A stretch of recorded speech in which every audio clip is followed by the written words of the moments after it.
Good evening, everybody. Hi.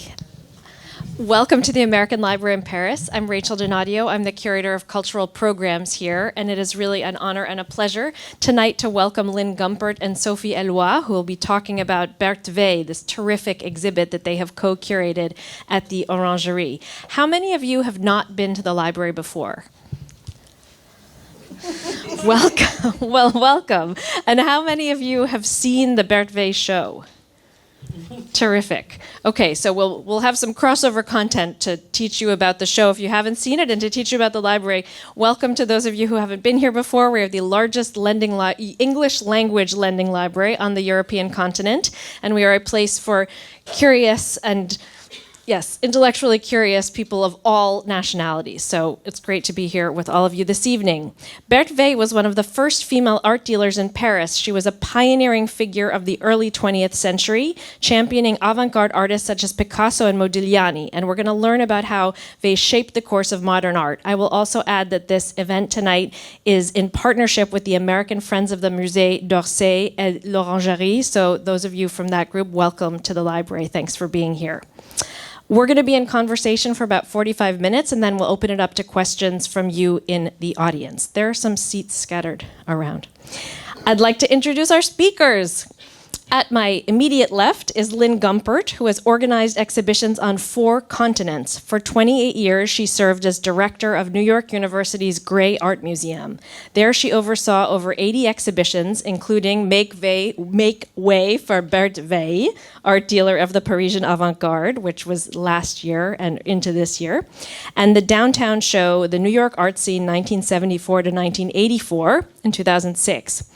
From 1980 to 88, she worked at the New Museum in New York, and in 1992, she authored a monograph on Christian Boltanski. In 1999, the French government named her Chevalier of the Order of Arts and Letters. So a big round of applause for Lynn.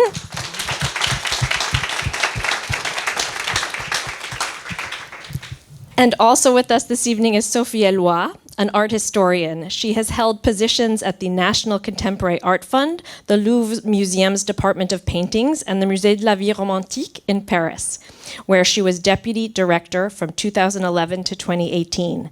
Since 2018, she has been part of the conservation team at the Musée de l'Orangerie, where she works as a collection curator with particular responsibility for the Contemporary Counterpoints program.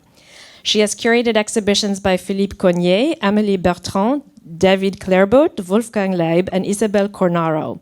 She has also curated a number of exhibitions, including Sam Safran, Obsessions d'un peintre, with Julia Drost and Berthe Weill, Galeriste d'Avant-Garde, along with Anne Grace, Lynn Gumpert, and Marianne Le Morvan this fall. So great to have you here. We'll clap for you too, Sophie. Welcome.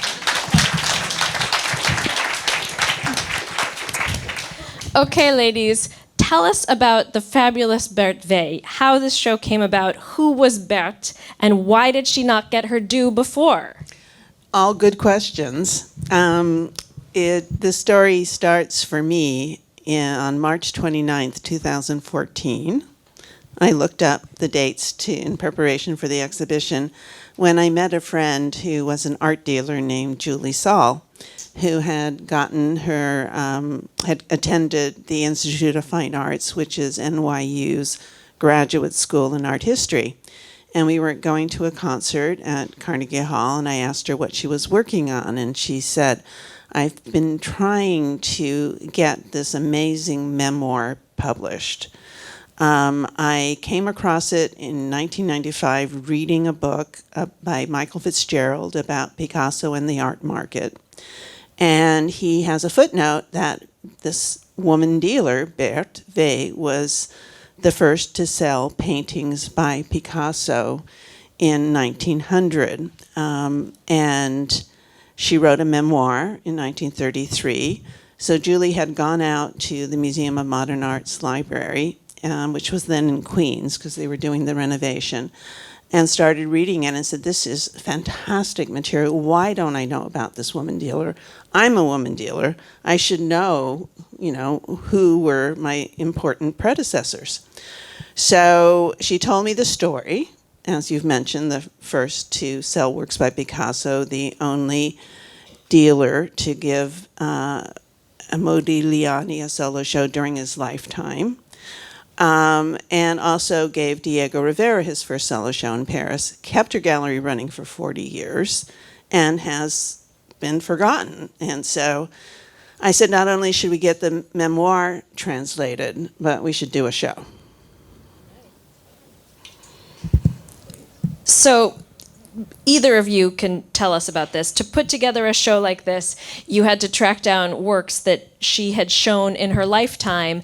But why don't, Sophie, for you, what drew you also to be interested in Berthe, and how did you guys go about, finding the works to put in this show? Which particular artist did you want to highlight? Yeah, sorry. First of all, please excuse my terrible English, but we were very interested in Berthe Weill at the Musée de l'Orangerie because we are a museum where the permanent collection comes from an art dealer, Paul Guillaume. And Paul Guillaume died in 1934. And he was a contemporary man of Berthe Weill, to Berthe. And he was younger, but he died very young. So it was interesting for us to see what happened with other art dealers. And we began a few years ago a series of exhibitions about art market and art dealer. We had 3 years ago an exhibition about Modigliani and his dealer Paul Guillaume, and last winter an exhibition about the Heinz Berggruen, the German-American dealer. So it was interesting for us to do something with someone who worked at the same time as Berthe Weill, but who had very different ambitions in his life and a very different role in the French scene. So let's back up for a minute. Berthe Weill is born into a quite poor family in Paris. And she doesn't come from a tradition of art dealers. She doesn't have a formal education, but she is really can we call her like a brassy dame? This autobiography is phenomenal. She's just full of all these quick asides. Her mother doesn't think that she should become an art dealer, and her mother says something like, a fine thing starting out with no money, and Berthe tells her, you should be dumb with admiration. It's such an accomplishment, I replied. So, Lynn, tell us a little more about just how Berthe comes to be this dealer. She kind of comes out of nowhere and then makes all these people's careers. Yeah, so she was born in the first arrondissement in Paris into a Jewish family. And the father was a négociant or a rag picker, and the mother was a seamstress. And the mother stopped working when she married and started a household. There were 6 children, I think, 6. 7. That's what I thought. It was 6 or 7, a lot. And they all had to go to work to help the family survive.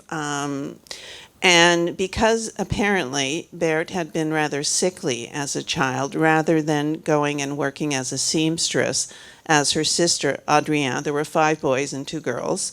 Her sister Adrienne started working as a seamstress, which is very laborious. You think of the sweatshops and you bent over and working hard. It turns out that a distant cousin to the family on the mother's side was Salvatore Mayer, who had a shop on Rue Lafitte, which was the main street where all the galleries were cloistered at that point in Montmartre.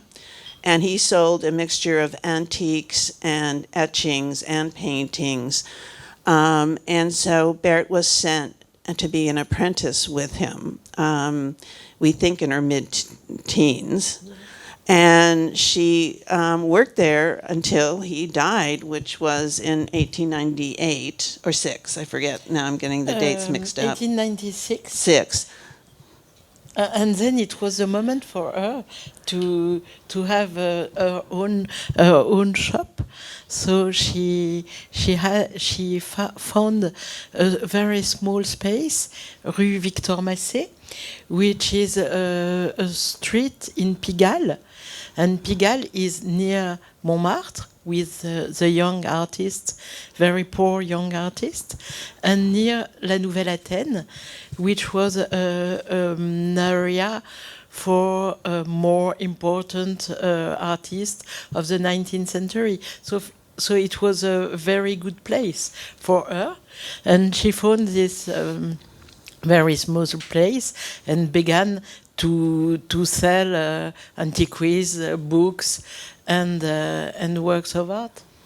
Yeah, and so she started it with her brother. That did not last too long. But what was important, also, this is where the brassy dame comes in, is she's now 30, and she moves out of her parents' home, and as an unwed woman, that was not done. You didn't live on your own. And she gets an apartment in the building behind her storefront shop. And in 1901, she meets Père Magnac, who is an important figure in the story. He is a Catalan businessman turned artist agent, and he brings Picasso and a lot of Catalan artists to Paris. And they meet, and he encourages her to devote her gallery to young emerging artists. And on her business card that is designed by Lobel Riche, an Art Nouveau artist, really. He writes, a gallery be they, so she doesn't, betray the fact that she's a woman. It could be Bertrand for anybody who didn't know.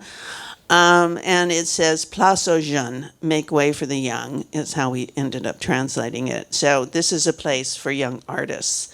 And we make the assertion that she's really the first dealer to focus exclusively on emerging artists.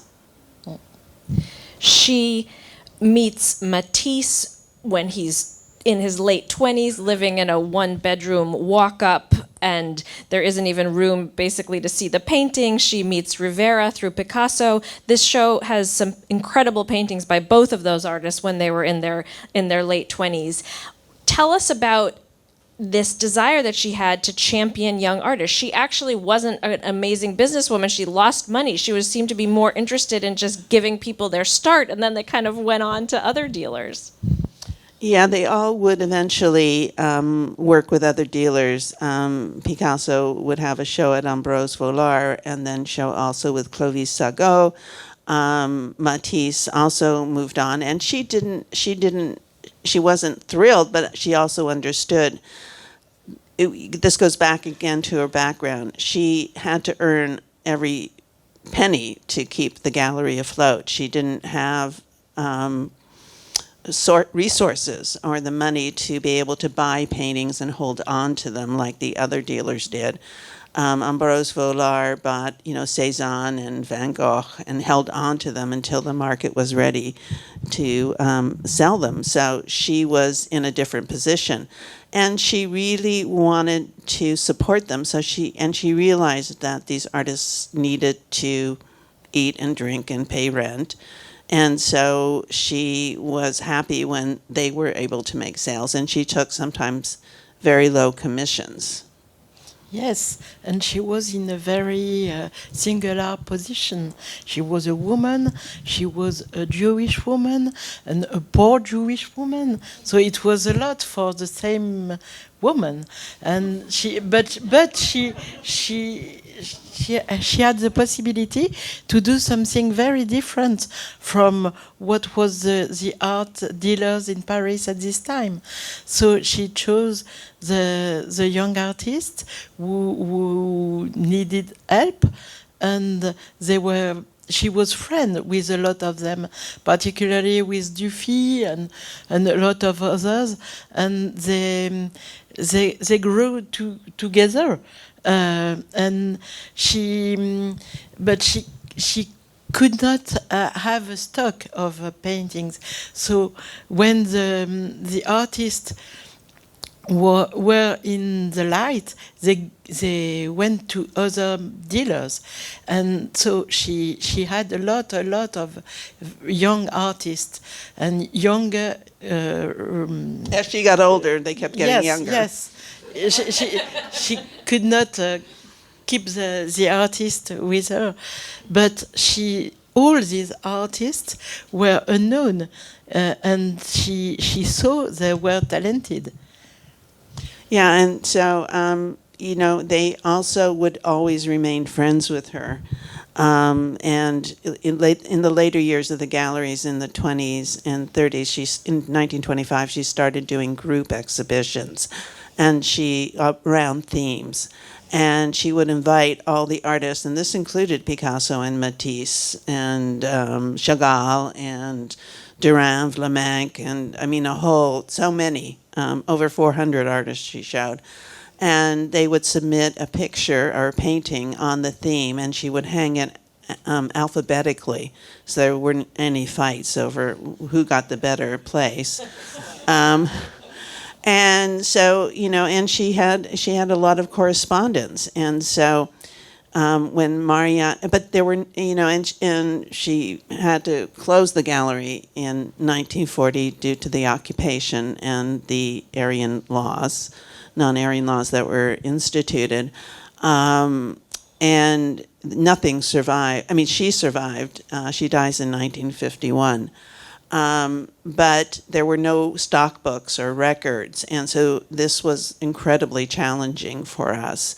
And she had published little catalogs, little brochures with each of the exhibitions, and at the Orangerie, they're displayed beautifully in this arch, and you can see.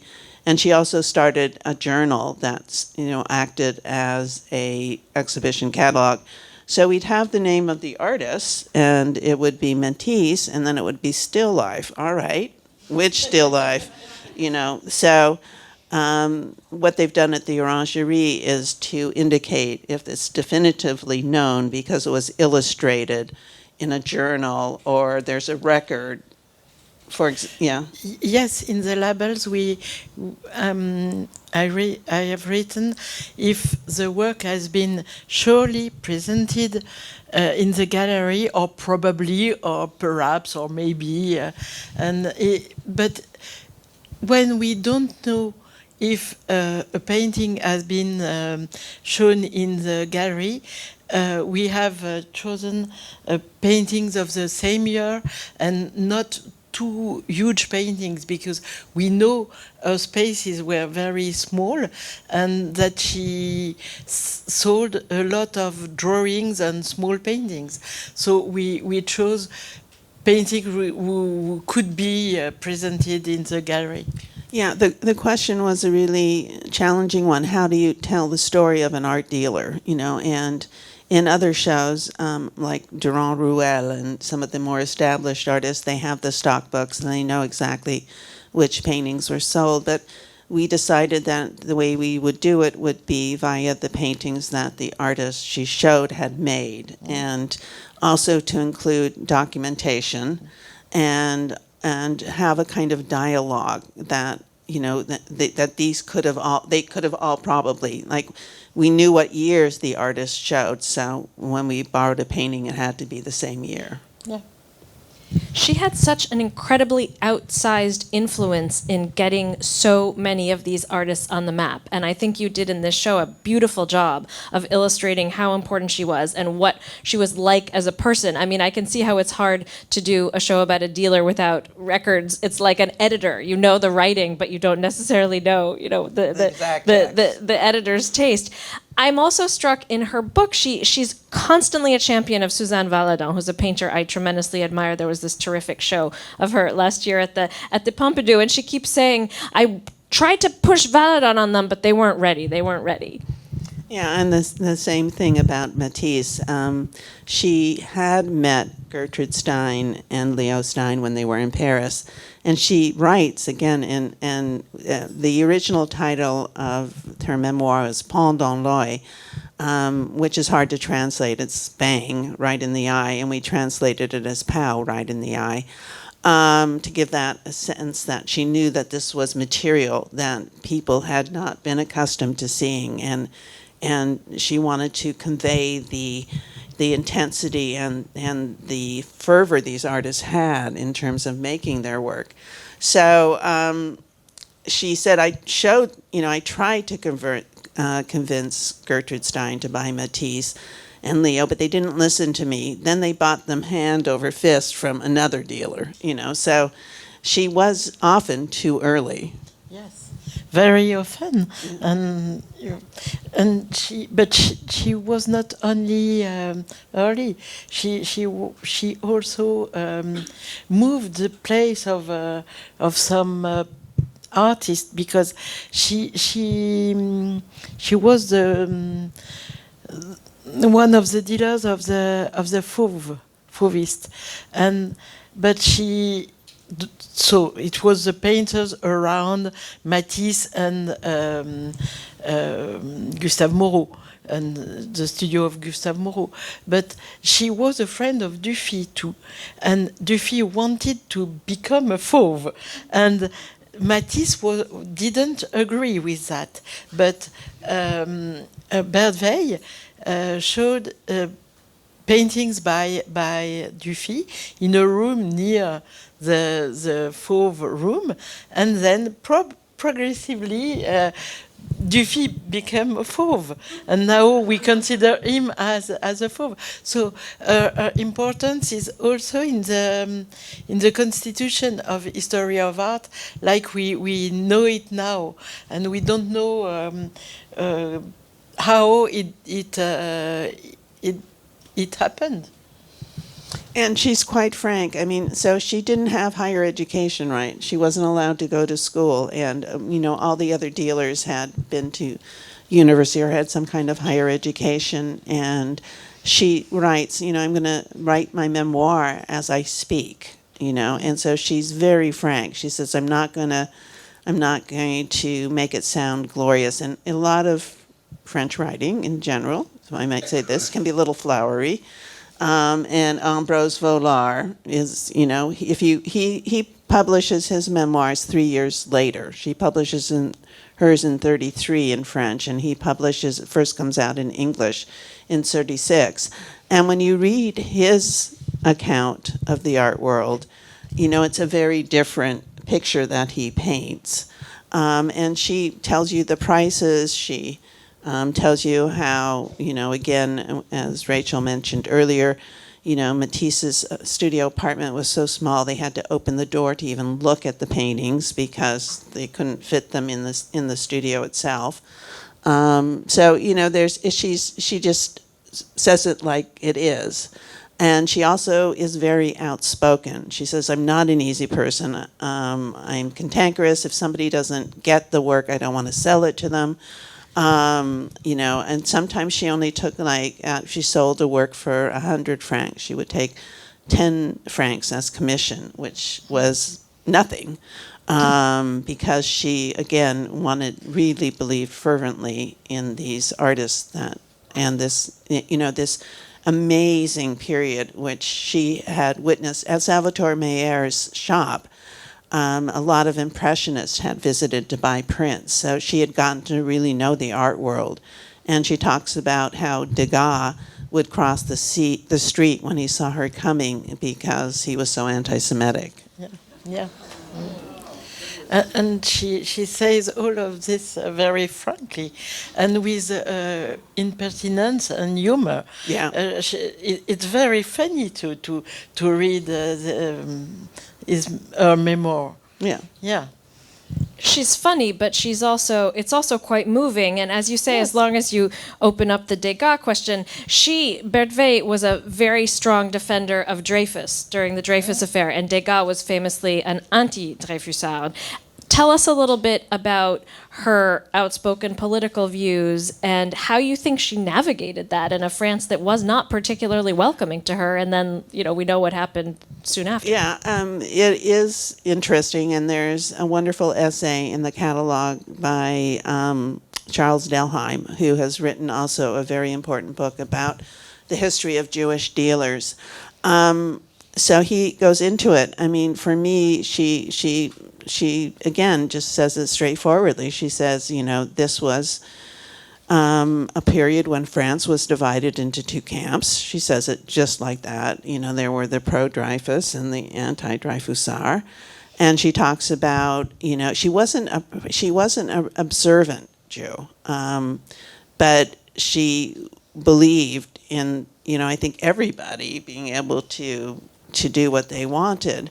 And she would show a lot of the artists and the illustrators at the time who were, the Dreyfus affair in France generated the most images by artists ever before. There hadn't been anything that was so widely illustrated. So at the presentation at the Gray Art Museum, which is NYU's museum, I had a section on Dreyfus because I felt Americans and university students didn't really know about Dreyfus. So, the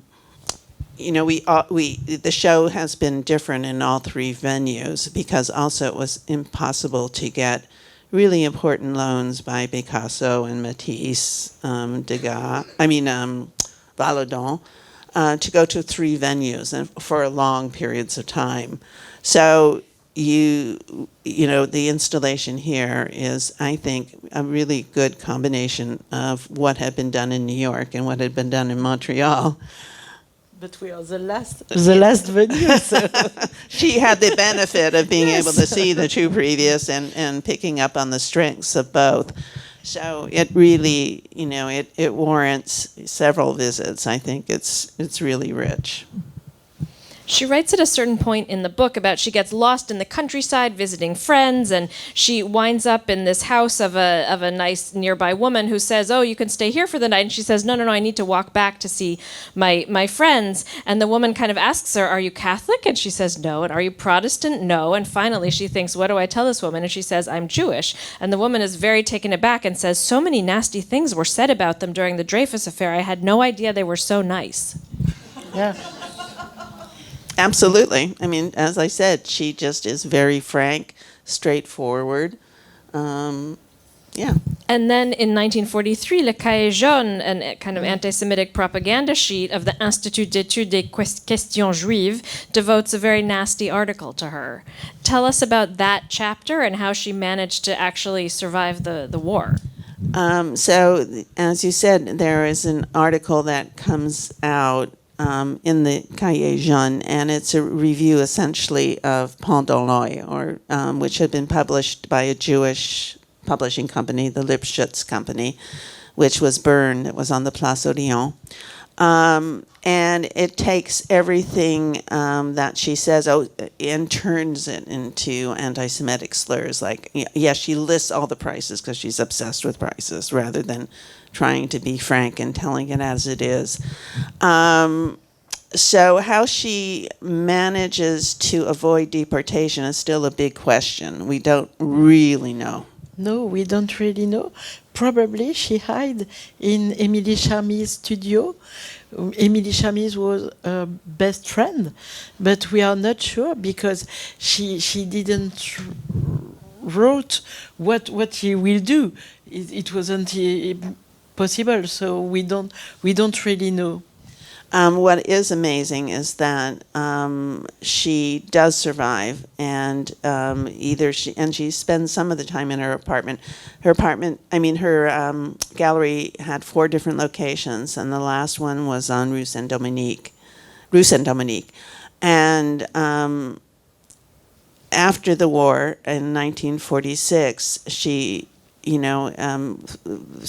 things come back and start to develop again after this horrible occupation of 4 years. And the artist realized that she is totally destitute and in ill health. So what's amazing, and this was one of the best parts of the story, is that a group of artists and a society of collectors, a group of collectors, organize an auction for her benefit. So they go out and ask a number of artists to contribute either work or money, and even Giacometti, who never showed with her, gives some money to this, and they raised the equivalent, I think, of 100, and I think it was about 50,000 US dollars for her. Yes, Yeah, today's money. yeah, to help her so that she can live out her life in more comfort.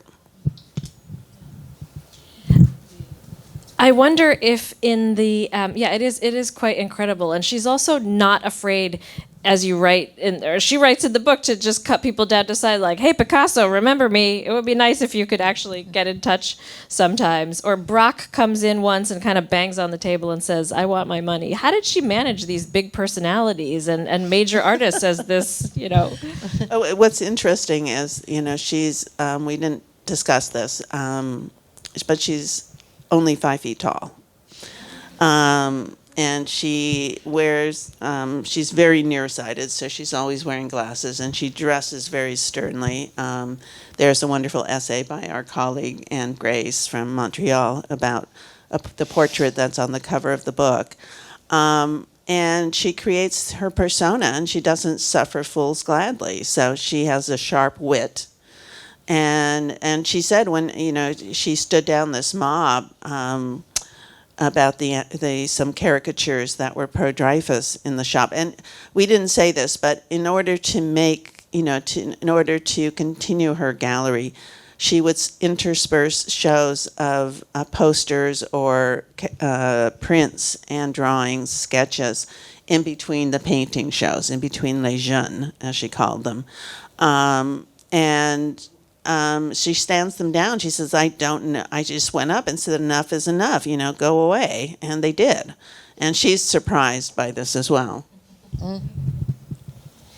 Tell us about her 1917 show of Modigliani. She does the first show of Modigliani, the only show actually while he is alive, and it causes a little scandal.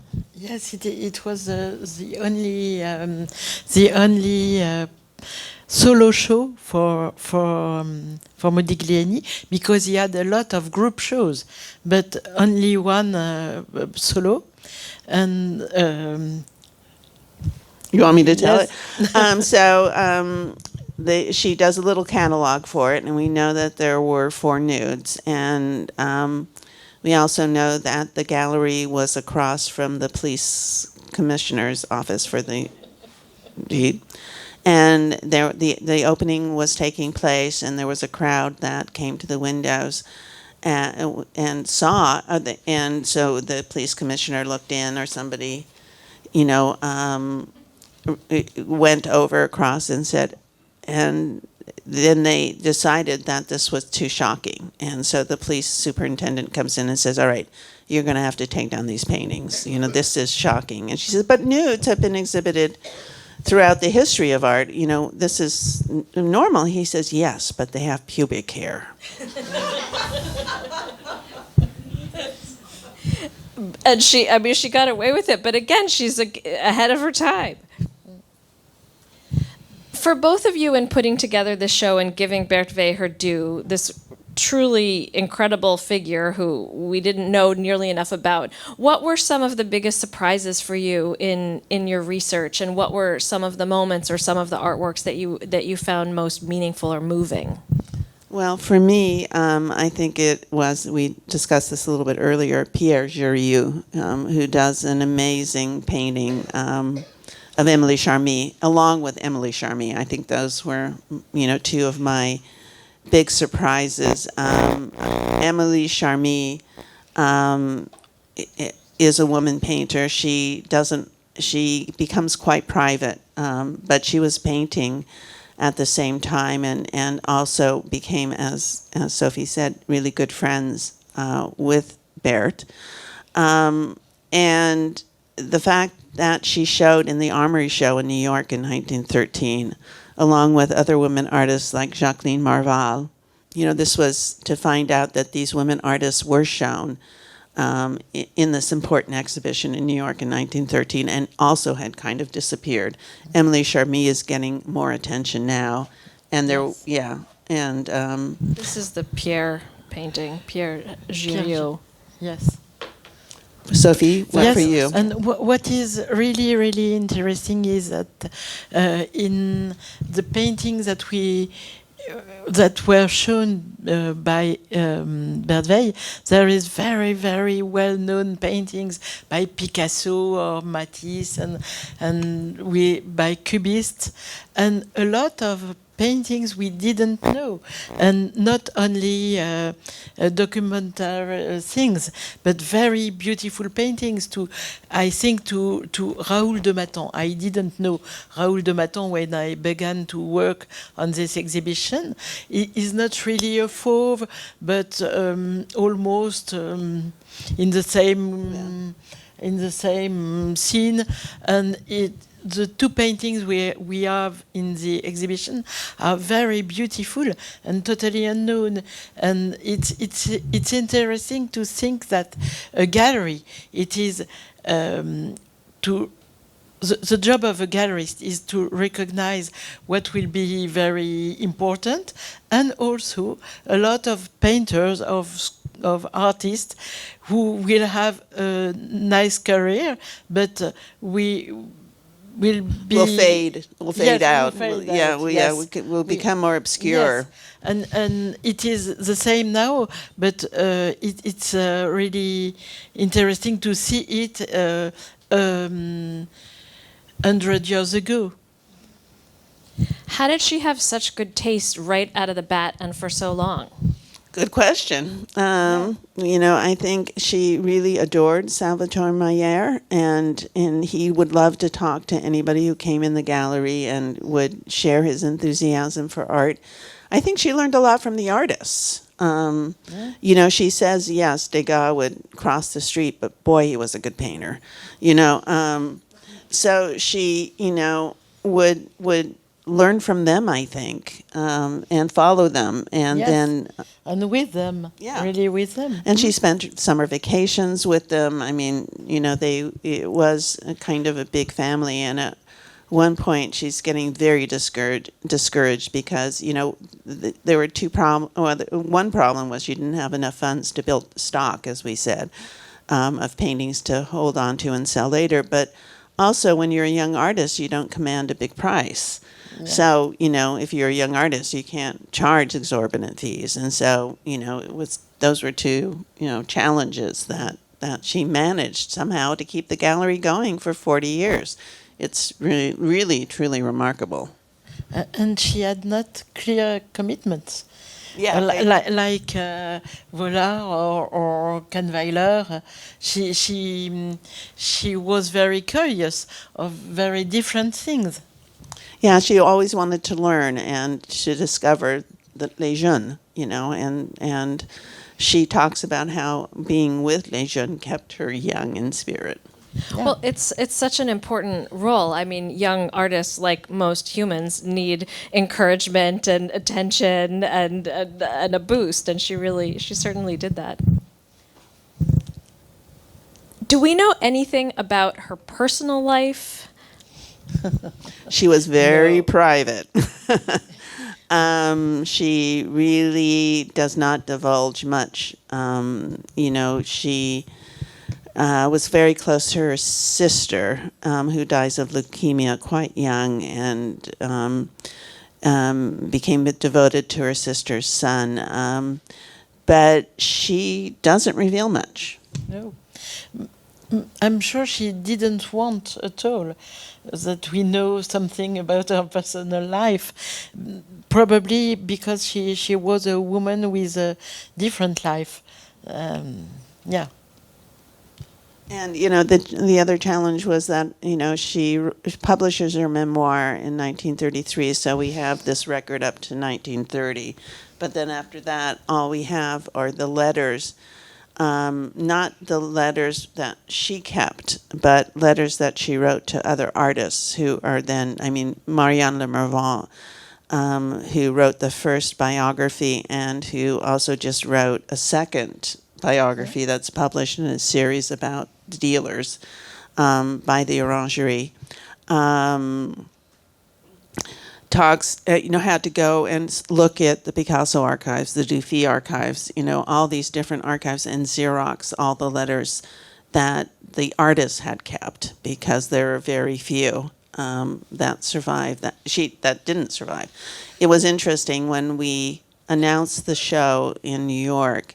It turns out that the handwritten notebooks in which she wrote Pendant l'Oeil had come on the market and were being sold. She had entrusted them, apparently, in the late 40s, early 50s. She dies in 51. To a friend, and the friend had held on to them, but there's still many more discoveries to be made, is the point I'm trying to make here. You know, as things surface, and now that she's known, we're looking forward to hearing, Yes. you know, more from artists' descendants who will say, "Oh yes, you know." And we know her diary for 1917. The grandson of Émile Charmy keep it, and I read it, but she doesn't say anything about her personal life.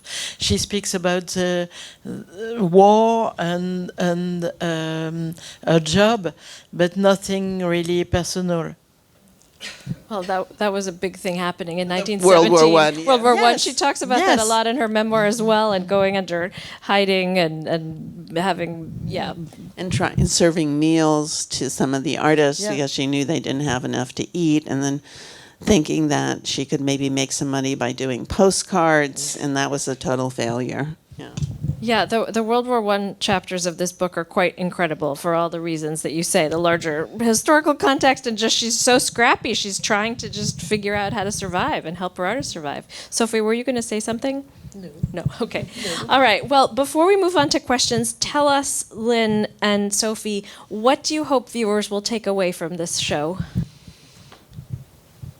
I hope that viewers will take away the idea that, you know, you can read the art history books, but art is much more complicated. You know, that the history of art is much more complicated than the canon, in which certain figures get recognized, and that there are good artists also working all through the history.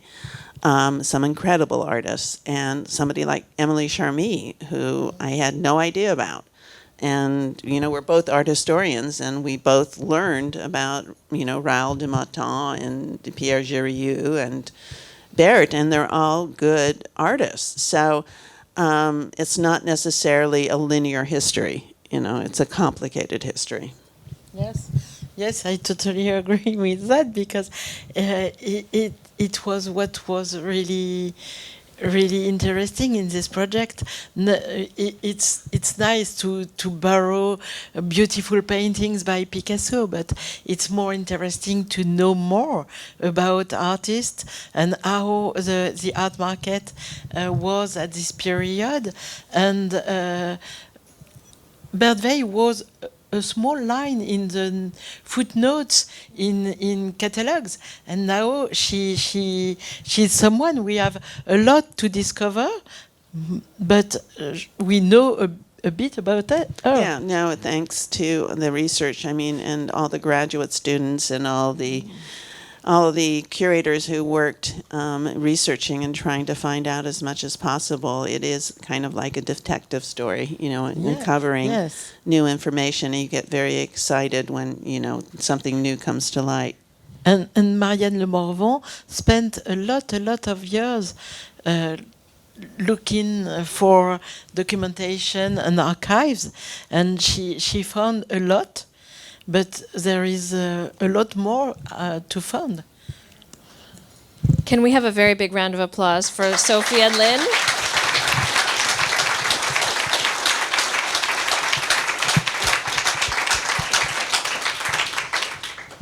We can open up to questions from you in the audience. Please wait for a microphone to come around, and please keep your question to a question. Thank you. We have someone in the front row here, Riley, coming. What do we know about her clients? Oh, very good question. So there is a chapter in the catalog. Robert Parker, a Provenance researcher and art historian, has tried to find as much information about the collectors, the people who bought from her. So what we know primarily, again, is from Pau, Right in the Eye. She writes about the people that bought works from her, and then, we discovered, for example, a Robert, and it writes about this, that there was a woman collector named Emma Amos, who was living in Paris in the 20s and 30s, who becomes a client of Berthe and buys a lot of work from her. An artist that is not represented in the exhibition. Well, he is represented in the exhibition by one work, Francis Smith, who's a Portuguese artist who did the lovely design for the shop for signage that's used as the entry text. Also did a black and white. We had a reproduction of it at the Gray of her salon, which she would held, and she would hold a salon like so many women of the 20th century and invite writers and musicians. And there's a concert being depicted in the squash with the paintings stacked from floor to ceiling. And she ended up giving, thankfully, a number of them to the Musée d'Art Moderne de la Ville de Paris, including the wonderful Dufy, 30 ans. I think maybe that's not from her. I can't remember. But in any case, it is from her. Yes, that's what I thought. Yeah. So, unfortunately, there was a fire in her apartment, and the rest of the collection that was not at the Musée d'Art Moderne was destroyed, and she lost her life. Yeah, and she lost her life. So, we tried to do as much our research as we could to find out the clients. And there's many biographies in Pau because she mentions a lot of names. And so there are a lot of actors and actresses. And a mayor of Chicago. A mayor of Chicago also wrote some really interesting letters. He was obviously a Francophile and wrote very well in French. Yes. Yeah, Yes, very well. And writes a review and talks about going to Paris and meeting Berthe. And he collected a lot of the School of Paris and the figurative artists like Romer and a number of Georges Cars and others, Capon. And so his papers were really important. And for a few paintings, we know that they were sold by Berthe Weill to museums. And for one Odilon Redon pastel and a painting, we know that the Musée des Beaux-Arts de Lyon and the Musée de Strasbourg brought them to Berthe Weill. So we have the file of the museum. It's very interesting to have that, but we found only two. Yep. Only two that went to museums that we were sure. We have a couple. There's a question in the front and then in the back. Hi, I had the pleasure of seeing the exhibit in New York, and of course the one in Orangerie is coming up, so I had a question for both Lynn and Sophie. What element or work of art would you have wanted to see make its way through Montreal to Paris? And what, for Sophie, what work or element of art do you think that you're most proud of made it to the Paris exhibit? Do you want to start? No. So for me, it's it's wonderful to have the Chambre Bleue here by Picasso from the Corcoran Gallery, and a number of other amazing Matisses and Picassos that we weren't able to borrow. We only had one work by Picasso at the Gray. We had a number of really early Matisses, which were fantastic. But the only painting that I really miss here, and I've told Sophie this already, is the self-portrait by Emily Charmy when she's seated with her legs crossed and looking out at the viewer with this very forward and strong gaze looking back. So that's the one work I miss in this show. But there's so many other fantastic works. And like the Grey Art Museum, the Orangerie is not huge. Yeah. So you have to make choices. Yes, and the show were very different. In New York and Paris, it's a bit small, and in Montreal, it was very So huge. much Yes, space. so it was different, and we wanted to borrow, all of us, the drawing by Picasso, Oh, yes. the portrait of Berthe Weill in 1920. And it is in a private collection, and the collector did not want to lend it to us. So it was really, really too bad. But I'm also really, really jealous of all the loans you yes, got from yes. the Pompidou. And we tried a lot of times. But the drawing is reproduced in the book in Pendant l'œil.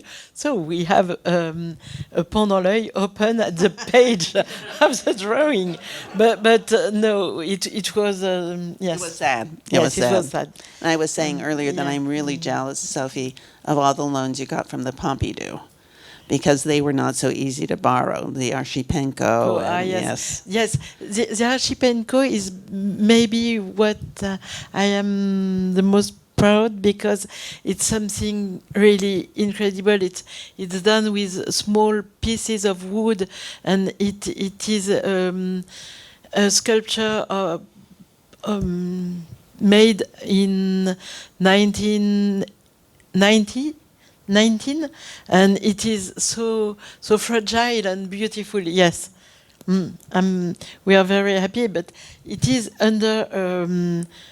Travel theme under glass. Yes, Yeah. and we were very, very sad to show it with the glass, but it's not possible to do Without it, yeah. because Yeah. it's too fragile.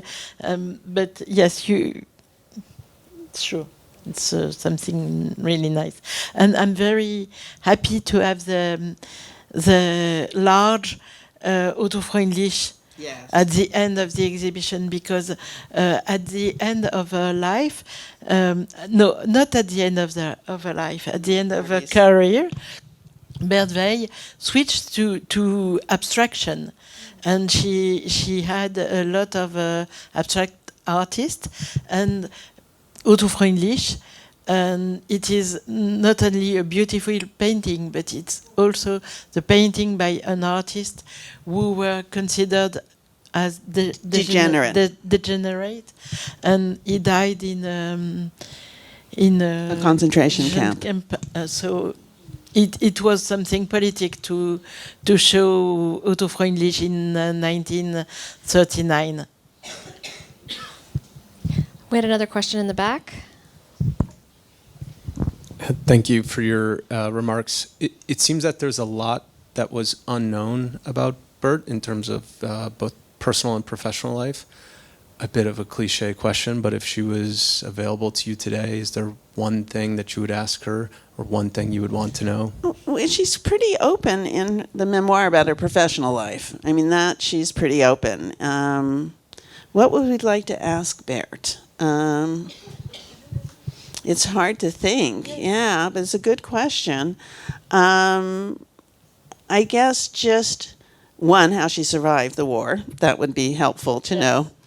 That would be the thing, I think. You know, how did she avoid, deportation? Because she was known by the occupiers as a Jewish dealer, and they were raiding the Jewish dealers without fail.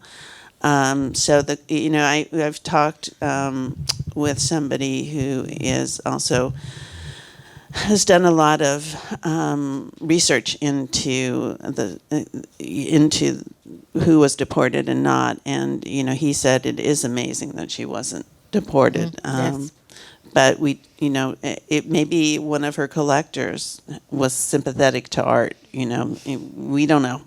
She had an Aryan friend take over her gallery, but they still figured out who she was. Yeah. Do we have one more question? Riley? Oh, yeah, sure.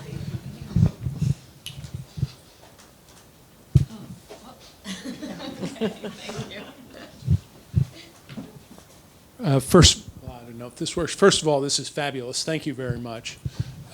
Were there works in her gallery at the outset of the war that have been identified as MNR? No, because we don't know where and when shop was destroyed. Yeah, so she went into an old age home. She had broken a hip in the late 40s, during the occupation, I think, or after, and she was in a what is it called, rehabilitation center on the outskirts of Paris. But we don't really know what happened to her belongings, and so that's something that would be nice to find out. She auctioned off her own personal collection twice. I mean, one very special work that we had at the Gray, which is not here, was a 1902 Picasso drawing that he dedicated to Berthe. And we also had a drawing by Suzanne Valadon. So she had held on to the small drawings. Many of them, as Rachel said, were small. I mean, they weren't large. And so she put it up for auction just before the stock market crash. So that didn't sell any works. And then, so the second time she sent her works for auction was at the Salon Bolag, which is a gallery in Switzerland, in Zurich. We don't know exactly, again, what works or what happened to them.